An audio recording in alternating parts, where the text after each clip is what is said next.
Vice captain Rishabh Pant England గడ్డపై అదరగొడుతున్నాడు. తొలి టెస్ట్ మ్యాచ్లో 2 ఇన్నింగ్స్లోనూ సెంచరీస్ చేశాడు. తొలి ఇన్నింగ్స్లో 134 పరుగులు చేసిన పంత్ రెండో ఇన్నింగ్స్లో మాత్రం 118 పరుగులు చేసి అవుట్ అయ్యాడు.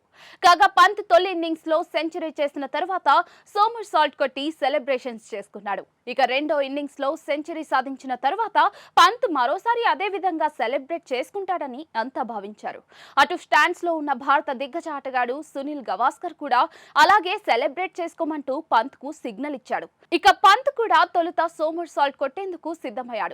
కానీ ఆ తర్వాత తన మనసును మార్చుకున్నాడు. చూపుడు వేలు బొటన వేలిని కలిపి సున్నాలా చేసి అందులో నుంచి చూశాడు. ఇక గవాస్కర్ సిగ్నల్ కు రిప్లై సైతం ఇచ్చాడు. మరోసారి అలా ఖచ్చితంగా చేస్తానని మాటిచ్చాడు. బహుశా ఈ సిరీస్ లో మరోసారి అని చెప్పినట్లుగా అనిపించింది. ఇందుకు సంబంధించిన వీడియో సోషల్ మీడియాలో వైరల్ గా మారింది. Team India vice captain Rishabh Pant England గడ్డపై అదరగొడుతున్నాడు. తొలి టెస్ట్ మ్యాచ్లో 2 ఇన్నింగ్స్లోనూ సెంచరీస్ చేశాడు. తొలి ఇన్నింగ్స్లో 134 పరుగులు చేసిన పంత్ రెండో ఇన్నింగ్స్లో మాత్రం 118 పరుగులు చేసి అవుట్ అయ్యాడు. కాగా పంత్ తొలి ఇన్నింగ్స్లో సెంచరీ చేసిన తర్వాత సోమర్ సాల్ట్ కొట్టి సెలబ్రేషన్స్ చేసుకున్నాడు. ఇక రెండో ఇన్నింగ్స్లో సెంచరీ సాధించిన తర్వాత పంత్ మరోసారి అదే విధంగా సెలబ్రేట్ చేసుకుంటాడని అంతా భావించారు. అటు స్టాండ్స్ లో ఉన్న భారత దిగ్గజ ఆటగాడు సునీల్ గవాస్కర్ కూడా అలాగే సెలబ్రేట్ చేసుకోమంటూ పంత్ కు సిగ్నల్ ఇచ్చాడు.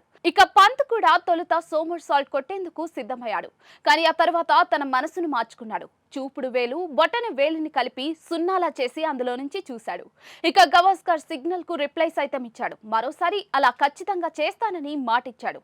బహుశా ఈ సిరీస్ లో మరోసారి అని చెప్పినట్లుగా అనిపించింది. ఇందుకు సంబంధించిన వీడియో సోషల్ మీడియాలో వైరల్ గా మారింది.